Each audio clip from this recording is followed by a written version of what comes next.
Hello and welcome to 6 Minutes. I'm Michael Woodhead. Measles outbreaks are still occurring in Australia despite universal vaccination. This week we're in one of the hotspots for measles in Western Sydney, speaking to Communicable Diseases expert Dr. Vicky Sheppeard from New South Wales Health about what's causing the outbreaks and what can be done about them. This has been a big year for measles in New South Wales, and also there's been a number of outbreaks across Australia. So in New South Wales so far we've had about 56 cases confirmed, and that's just up now in August. So other years we might get 10 or 20 per year.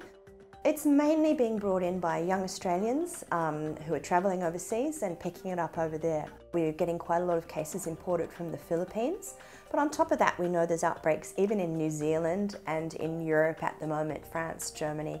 So Australians that are aged from about 26 to 46 often haven't had 2 doses of vaccine in their lifetime, and measles is one of the most highly infectious diseases. So you can just be in the same room as a person, perhaps waiting in an airport waiting lounge. You don't need to be near the person at all, and you can pick up measles. Many doctors have never seen a case of measles, and in the early part of the illness, people are quite sick, but it's not specific to measles. So the early symptoms are a fever, a cough, a runny nose, and often sore red eyes, which can occur in a number of viral infections. But with measles, people are usually quite ill. There's also the possibility that we do have some milder measles, because people who've been partially vaccinated can still catch measles and not be as sick.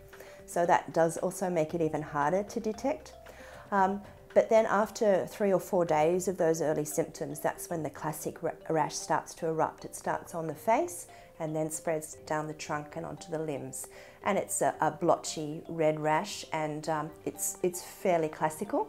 The things that GPs can do then to save a lot of spread of infection is to not keep people in the waiting room if they're suspected to have measles. They could go straight to a consulting room, and then that room needs to be kept vacant for 2 hours after the person's been there, because measles is so highly infectious. Anyone else who's been in the same room as the person for up to 2 hours after they've left it needs to be checked to make sure they're immune, and if they're not, those contacts need to go on to get post-exposure prophylaxis. So if measles is suspected, it's important to isolate the patient and to make sure they understand that they need to go home and remain isolated until 4 days after the rash has appeared, to ensure they're not spreading the infection onto other people. Pre-travel vaccination is something to think about. So when people are presenting, to think about what they might need to do to go travelling. If they're not sure that they've had 2 doses of MMR vaccine in their lifetime, it's a very good idea to offer a dose. Another time that GPs could think about it is pre-pregnancy checks. So if women are presenting, particularly with their first pregnancy, to see what they might need to consider before becoming pregnant, that's a good time to offer measles vaccine if the woman hasn't had the documented 2 doses in her lifetime. Now, measles isn't the only vaccine preventable disease that's of concern at the moment. We also have pertussis and influenza, which we'll be looking at in future issues of 6 Minutes. But that's all for this week. Thanks for watching. I'm Michael Woodhead, and I'll see you next time.